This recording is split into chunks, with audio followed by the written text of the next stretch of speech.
I need immediate evac at LZ Alpha. Vitals unstable. All right, let's move. Ready on my mark. Lift! No one dared rescue the broken alien warrior until a human soldier stepped forward.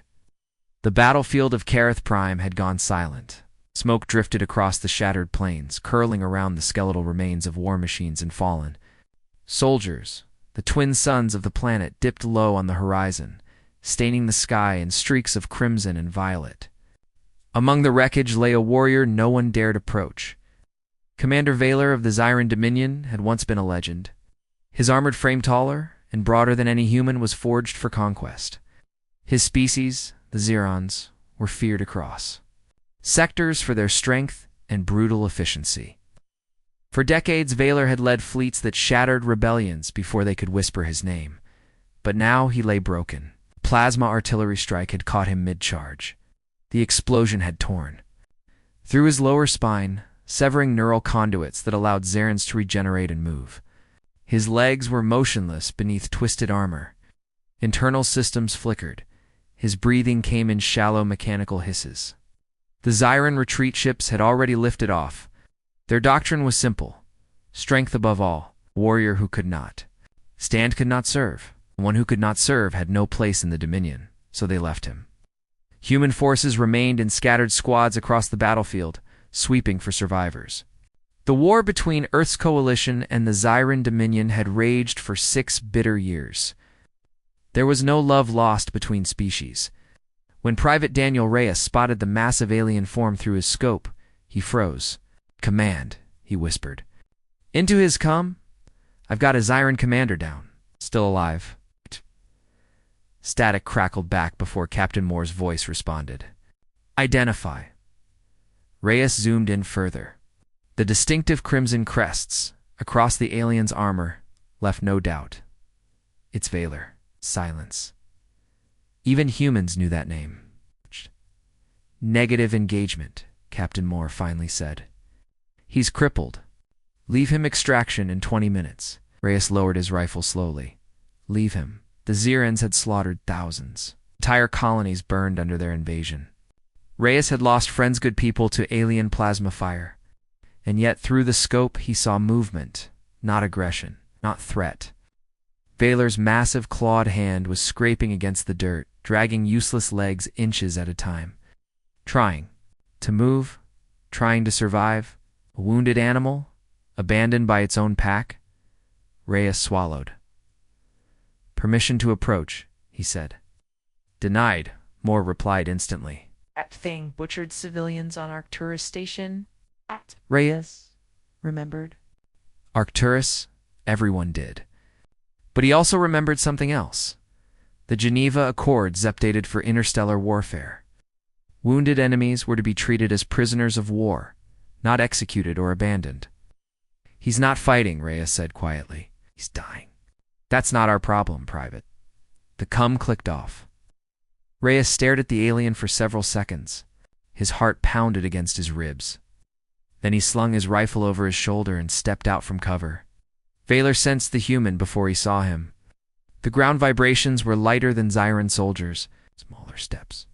Hesitant, he tried to lift his upper body, but pain lanced through his spine, shutting down what little control he had left. His internal scanners flickered power cells critically low.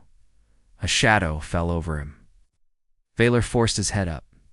A human stood there, helmet off, face young, eyes steady but uncertain. The human said something in his primitive tongue, then tapped a device on his wrist. A translation field hummed to life. "You're injured," the human said. Vaylor's mandibles flexed weakly. "Observation unnecessary." The human almost smiled. "Yeah, you're still a jerk, huh?" Vaylor attempted to reach for the blade mounted on his forearm, but his arm failed halfway, collapsing against the dirt. The human did not flinch. Instead, he crouched. "I'm not here to kill you, why?" Vaylor rasped. "Your species hates mine." "Probably," the human admitted. "But you're wounded, and that makes you my responsibility." Responsibility. The word echoed strangely in Vaylor's fading consciousness. Zirans respected strength. They despised weakness. Mercy was inefficiency. Leave, Valor ordered. I am already dead. Not yet, the human said firmly. He activated a compact medical scanner. Blue light washed over Valor's torso. Spinal severance, the device announced. Neural regeneration inhibited. The human muttered under his breath. Damn. Valor watched, confused, as the human pulled a medkit from his pack and began working on sealing ruptured armor plates and injecting stabilizers into exposed tissue. You waste resources, Valor, said faintly. Maybe, the human replied, or maybe I'm investing in something better. When extraction ships descended, Captain Moore was waiting at the landing zone. So was Reyes. Beside him hovered an anti-grav stretcher. On it lay Commander Valere. Human soldiers stared in disbelief, some in anger. You disobeyed a direct order, Moore said, jaw tight. Yes, sir, Reyes answered calmly. Moore looked at the alien commander. Even immobilized, Valor radiated danger. Why? Reyes hesitated only a moment. Because if we become the kind of people who leave wounded enemies to die, then what exactly are we fighting for?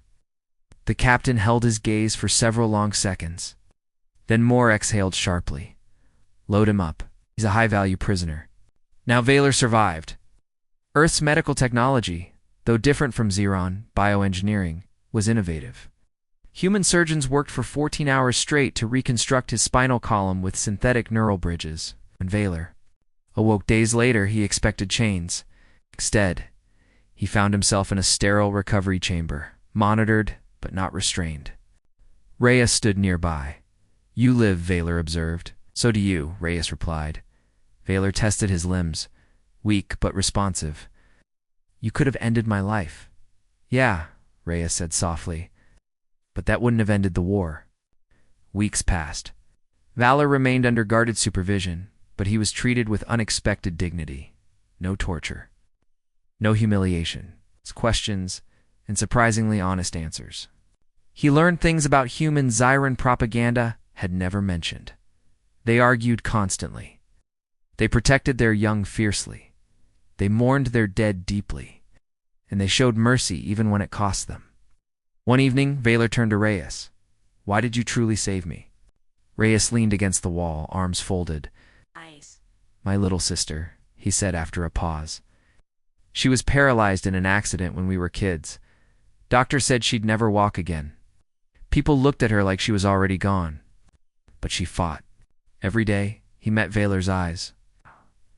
No one deserves to be abandoned just because they can't stand. Valor was silent for a long time. In Xyron culture, a warrior who could not stand was stripped of rank and left behind. But this human, this fragile, soft-bodied species, they chose differently. Months later, something unexpected happened. Xyron Dominion requested negotiations. They demanded the return of Commander Valor. Earth agreed in one condition. Peace talks. When Valor truly stood in, restored legs during the summit, the hall fell silent. Xyron officials stared in shock. You were left, one hissed quietly, declared fallen. Wes, Valor replied evenly. By us. He turned toward the human delegation, as toward Reyes. They did not leave me. That statement rippled across both sides. Valor continued. You call humans weak, soft, sentimental. His gaze hardened. But it takes greater strength to preserve life than to discard it. The war ended 3 months later. Historians would debate the causes for decades. Strategic stalemates, economic strain, political fractures. But those who were there knew something else had shifted. A paralyzed warrior had been saved, and in that act, an enemy had seen a different kind of power. Years later, a monument stood on neutral ground between former territories. It did not depict a victory. It showed a human soldier kneeling beside a fallen alien warrior. Inscribed beneath it were simple words. Strength is not proven by who you abandon, but by who you choose to lift.